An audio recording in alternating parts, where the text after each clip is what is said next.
Hey everyone, this is going to be an analysis of Max's new 1508 second place run. It's a pretty interesting run in my opinion, so I'll probably have a decent amount to say about it. Um, First off, congrats to Max for this time. Finally, someone managed to beat Pango after like 10 months or whatever it's been. Um, could have been sub 15, but we'll talk about that later, I guess. So to start off, you can see the village on preview. You can see you'd spawn like pretty much in the middle of it, it looks like. And it's a savannah village, which is usually a little bit slower, but I mean, still very good. Um, so yeah, let's just start. So instantly, we start with chords. So you can see pos neg facing pos z this way, and just from that quick scan, when you turn around here, you can see the ocean is in this direction. So that ocean is like neg neg. So it's like pretty good coordinates because you're going neg z, but you'll also be going neg x. So not perfect, but I mean still definitely playable. Lots of hay you can see, and lots of houses, brewing stand obviously. So heads over here first. Probably what I'd do. Nice 4 emeralds. Grabs a couple beds, and then starts mining wood. What I would do here is see on this house they have logs under the doors, and most of the bed houses apart from like these ones also have logs under the doors. So you need 3 logs to start anyway, so you can, if you go to like 2 or 3 different houses and mine the logs under the doors, you can skip making doors later on. So that's like a good time save for savannah villages that I don't think a lot of people know about. So yeah, you start mining wood at this house, which is fine.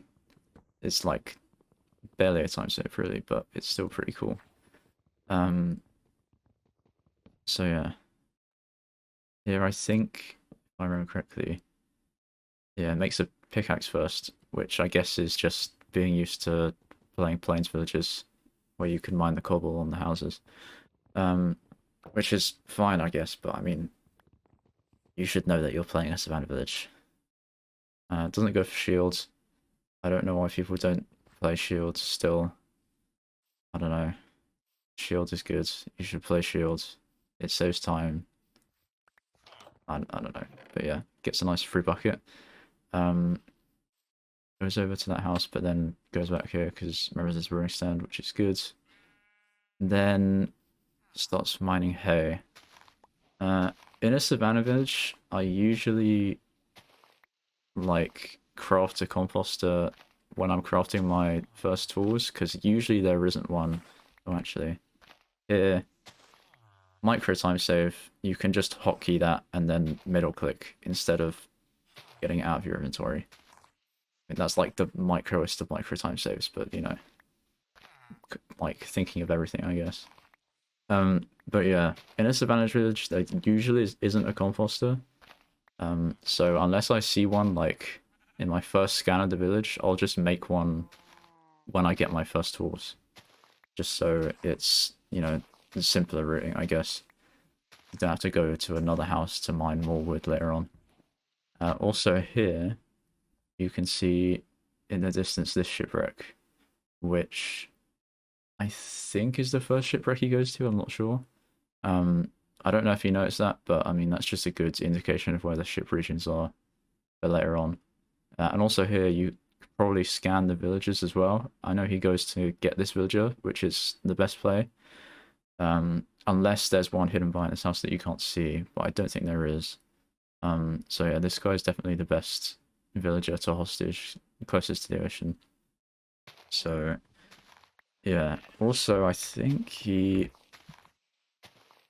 Yeah, so he gets 36 hay, so 16 M's, and then mines another 4.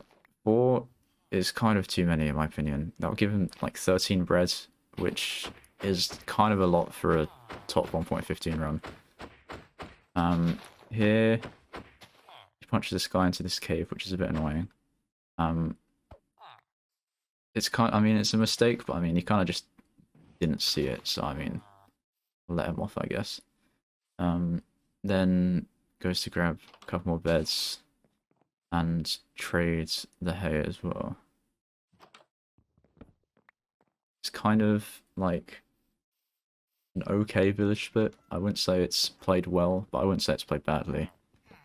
Um, mine's 2 more for the composter. Also mine's the stand as well first, which is good. Luckily that guy didn't take that job. The mason job in there. But yeah. Could also check that mason chest, but they usually don't have much. Can have a couple emeralds, but yeah. Also had to use one of the hay blocks to get this guy back onto the right Y level. Trades before leaving, which is good. Should continue punching this guy, but riding it for like that last little bit is fine. So in this ocean, going mostly Negsy, which is good, to this shipwreck, which I mentioned earlier. You can see the ocean is kind of bad. It's mostly shallow ocean.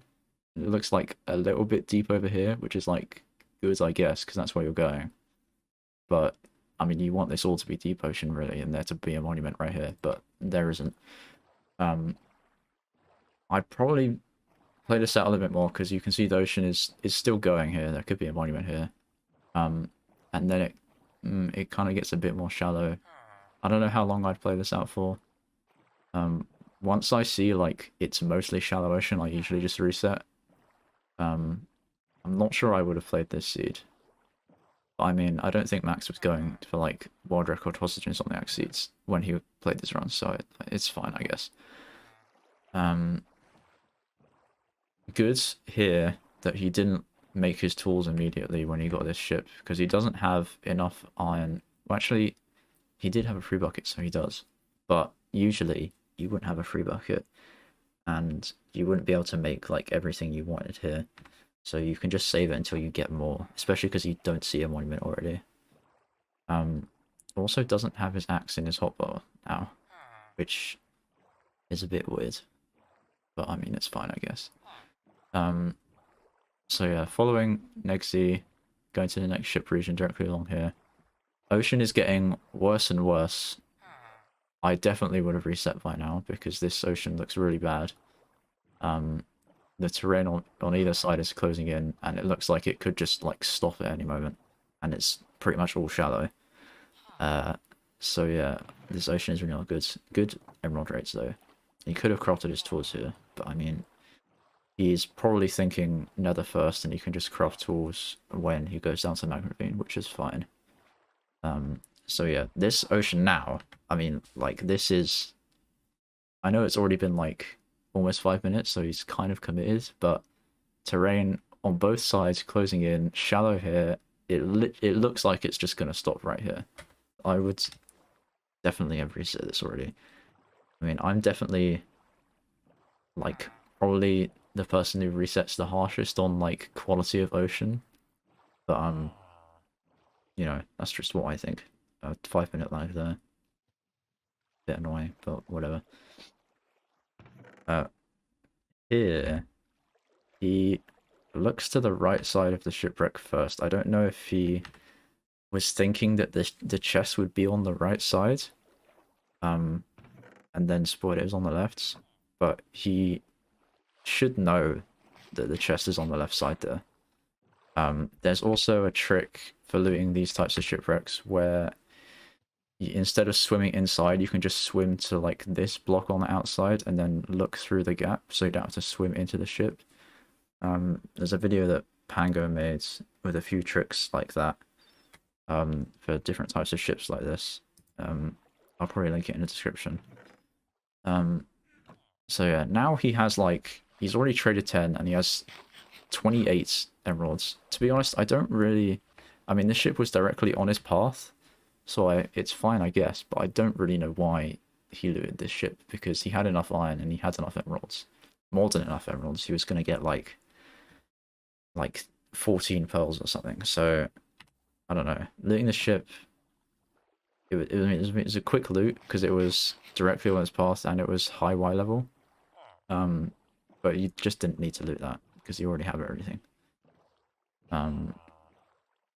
Yeah, so like now, I mean, this ocean is there. Like in my mind, there is like no way this ocean carries on anywhere. Obviously, it does because this run ends in a 1508. But seeing this is like that's just the end for me. I don't know. I feel like even for someone like not playing for like Sub 15, that that kind of terrain shouldn't you shouldn't continue the run, to be honest. Especially when it's been 5.5 minutes and you haven't spotted a monument or entered the Nether yet, which is, to be honest, not great pace. But I mean, it's not terrible, obviously, because this run does end in a good time. Makes a gold pickaxe though, which is good because he has the spare gold. I usually didn't do that when I played Double Day. It's food, 2 buckets, standard stuff. First try flint, very nice. Standard L-shaped portal. Didn't pick up the magma, which is a bit annoying. Gets unlucky with the cobble skip. Entering Nether at 6:34, which for Nether first is not that great, but still playable. This Nether is kind of like amazing. Spawn like 30 blocks away from the spawner at like the perfect Y level. A couple of wither skeletons, which is a bit annoying, but that's fine. Playing shieldless, which I do not approve of, but you know, you do you. And then also only has 5 beds, so doesn't want to blaze bed here. But it does have a gold pickaxe, so mining out the spawner will be much faster. A bit of a little error there, I guess. Yeah, that's why you play shields, I guess. No, this bit's pretty standard, I think. Nothing really happens. So I'm just gonna skip through it. I think he gets pretty good rates, like I'm not exactly sure what they are, but they're like pretty good. Spawn rates aren't amazing. Actually, I think it once he's when does he finish mining out the blocks? Here he finishes mining out the floor of the spawner, but then doesn't mine any of the walls on the outsides like at all for the entire rest of the split. Which I mean is fine, I suppose, but it's not really fine because this is not really very optimal. You definitely want to at least mine the sidewalls, especially because this spawner has terrain all around it, so there's no risk of like blazes being like too far down or off or whatever, or rods falling into lava. Like this is a very safe spawner to mine the sides and even the back if you want as well. I probably wouldn't do that because it takes quite a lot of time. It's kind of awkward to do. But yeah, you should probably definitely mine the sides here at the very least. But yeah, this is just kind of normal. And then leaves on 6, as you would expect, because he has like 50 emeralds or something. Leaving another at 8:55. Breaks the portal, grabs the door, nice. He could also have just, when he made the portal, he knew he had to get a monument, and he used all 3 doors. I think a lot, when in this situation, you should probably just use 2 doors and keep 1. So you don't have to mine this one afterwards. Just like a tiny bit of time save. But it's alright, I suppose. Checks the trades there. I don't know if you meant to do that or just misclick. Skips this ship, which is good because he doesn't need it, even though it's right there. So that's fine.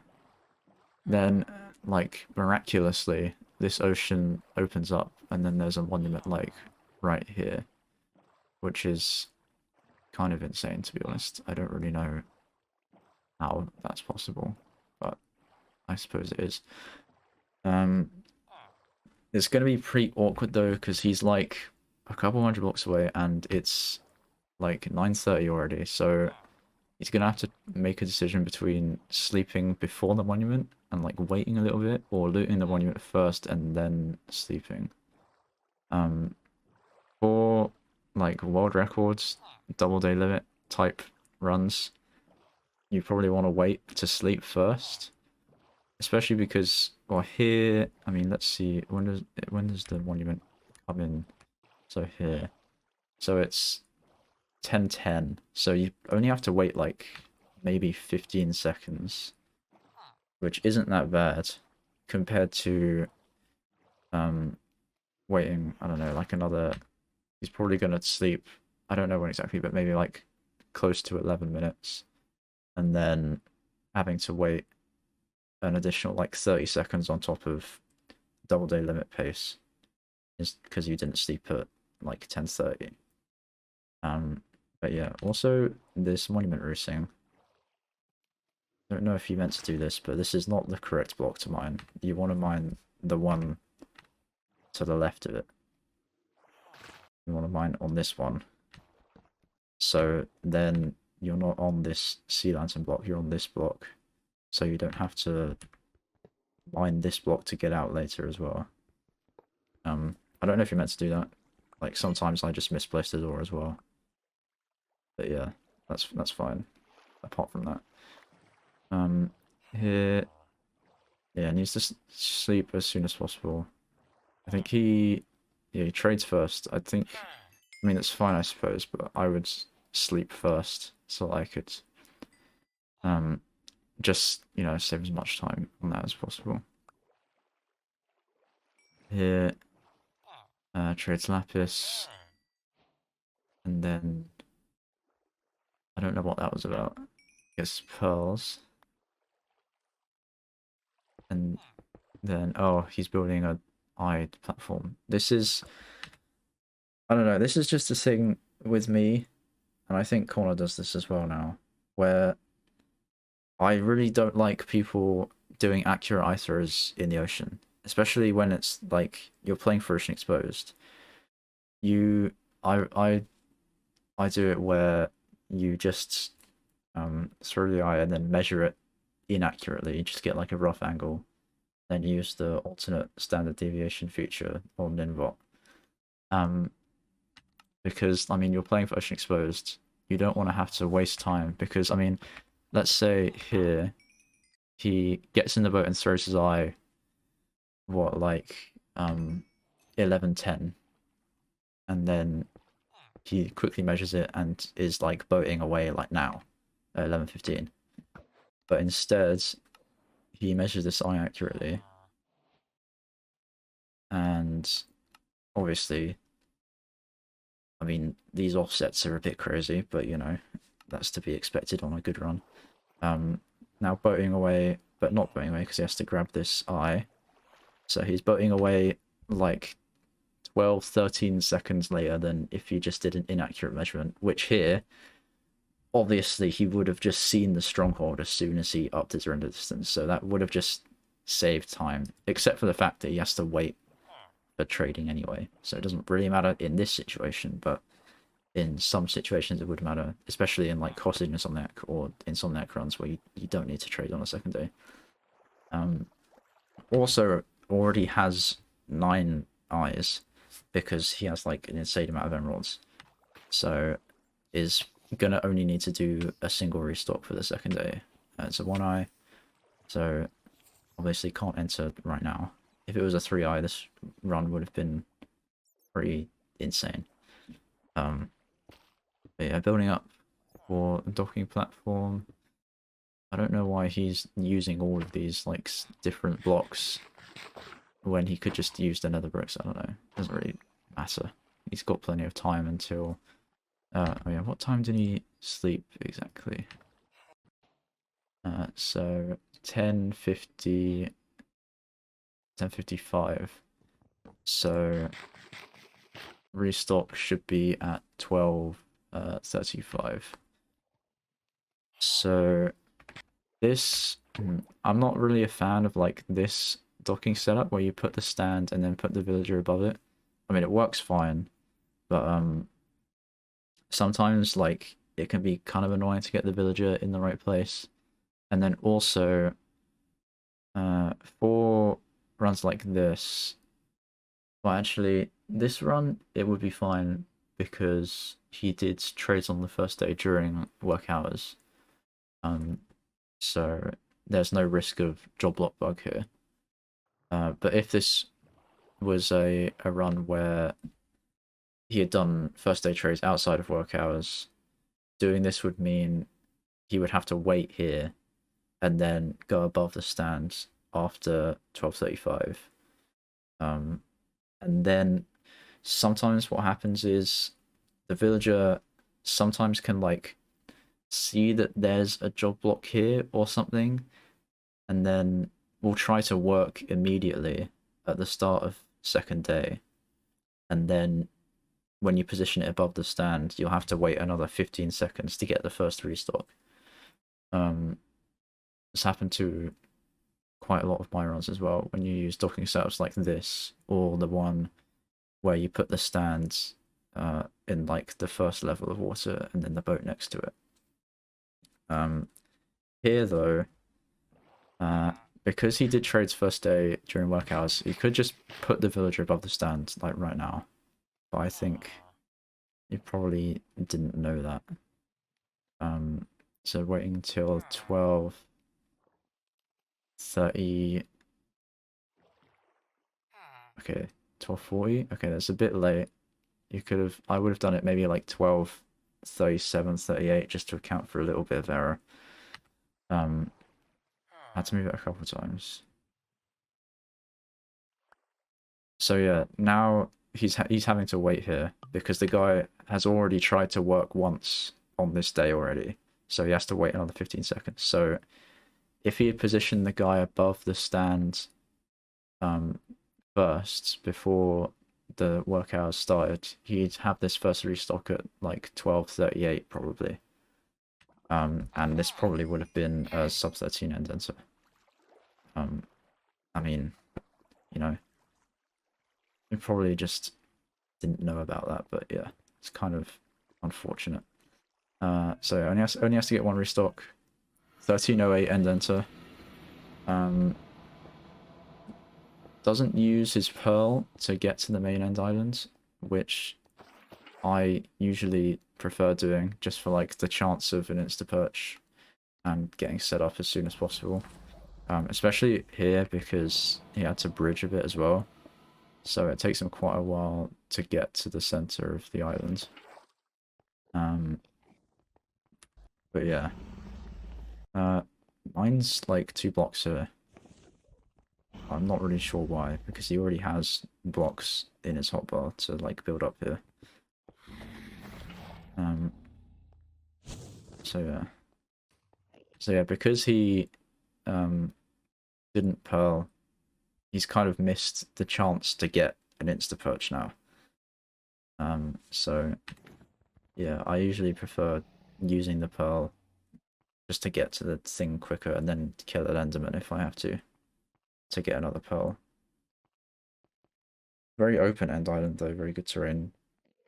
Can go back pretty far, so hopefully can get a good perch. This is like a pretty okay perch. It's not good, but it's not bad. It's just waiting around here. And then it perches here at 14:36. So if he hits the one cycle, this should be a sub 15. But this is bad side because it's swinging this way. I've told Max this already, so he knows about this. But for everyone who doesn't, there's a difference between good side and bad side, is what we call them in 1.15.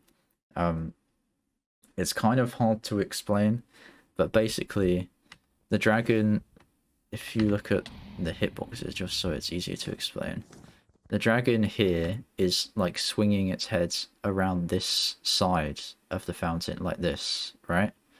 So because the spawn platform where you spawn in the end is that way, like over here, where he came into the end. Since it's this way, this is bad side, right? So on bad side, basically the dragon is trying to get to like the corner of the block here, I think it is, and not the center. So it's kind of offset a little bit from the center of the block, which basically means that the mechanics of a one cycle are different when it's swinging this way and when it's swinging this way. So when it's swinging this way, it's good side, which basically means you can just do the one cycle like normal and you'll be fine. But on bad side, because it's swinging this way, the head of the dragon is like further from the source of the bed explosion, because the source of the bed explosion is like this block, like past this block here, like the head of the bed. And the dragon, because it swings this way, goes away from that slightly, and the knockback it gets from the bed explosion is less than if it was on the good side. So it like descends faster and it can break the bed, and it usually breaks the like third or fourth bed. And it can also flip. So a bad side dragon will sometimes flip from swinging on the bad sides to swinging on the good sides, usually after the second bed. And that's kind of good because then it's on the good side, and that means the beds, it won't break the bed, basically. It's a little harder to time the beds when it's swinging the other way, but you should be fine. But a lot of the time when doing bad side one cycles, the dragon will break the bed, and if you didn't get good damage on like the first 3 beds, you basically won't be able to do anything about it. Luckily here, he does get good damage on the first 3 beds, and then the bed does break. But this is doable with a few axe hits, and then manages to finish it off. So yeah, 1508. Very interesting run. It's kind of like a gold seed, to be honest. I mean, it's an amazing seed.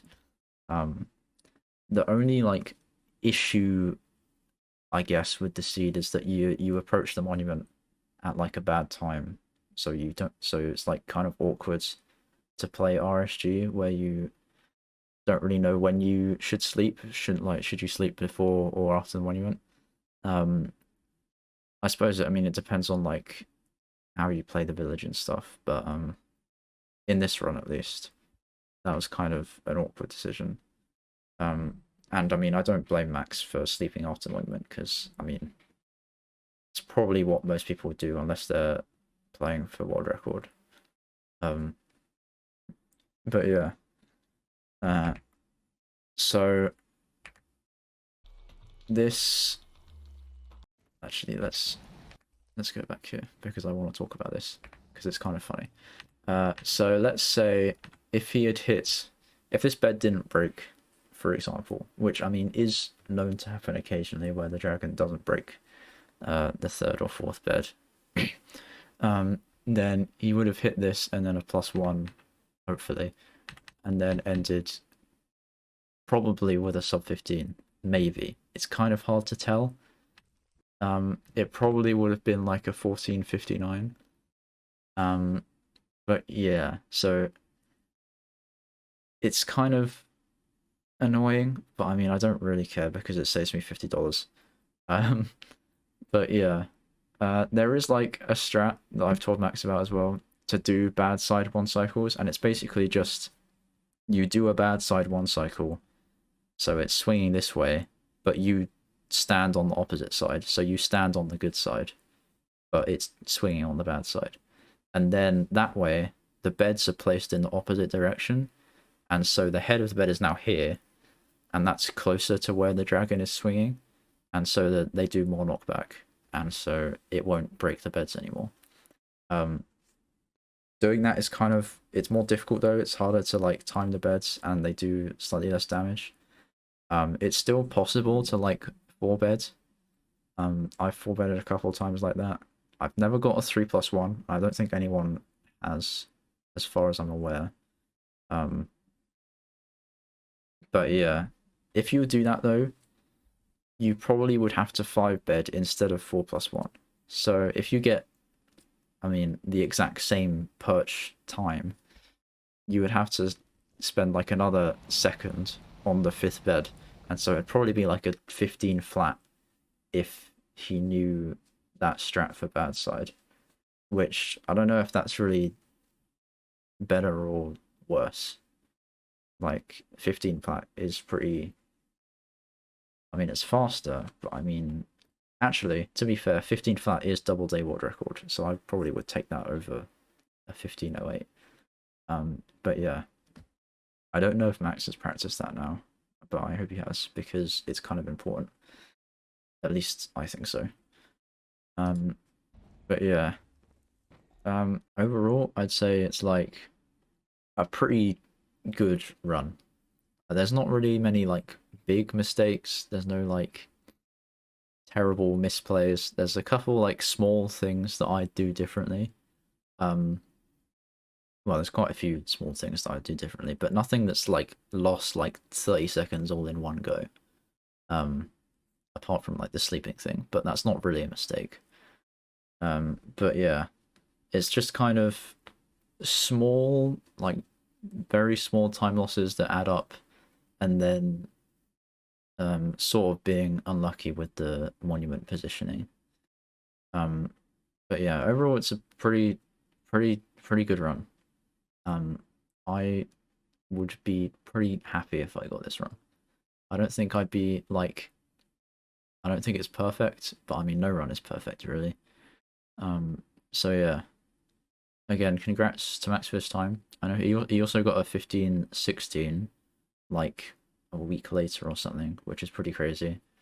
I'll probably do an analysis of that as well at some point, because that run is kind of like even more interesting. It's definitely an odd run compared to this one at least, which is pretty normal double day type run. But yeah, so yeah, I think that's about all I have to say for this run. Congrats again to Max. It's very cool finally having new people like playing 1.15 at the top level. Hopefully someone else will get a sub 15 soon. And hopefully it's Insomniac or Hostage Insomniac, so someone doesn't beat my double day world record. But yeah, that's about it. Thanks for watching, and I hope this at least helped a little bit, especially Max. If, I mean, I've explained a lot about this run to him already, but hopefully there's some like smaller things that he didn't notice or maybe just overlooked. So yeah, that's about it.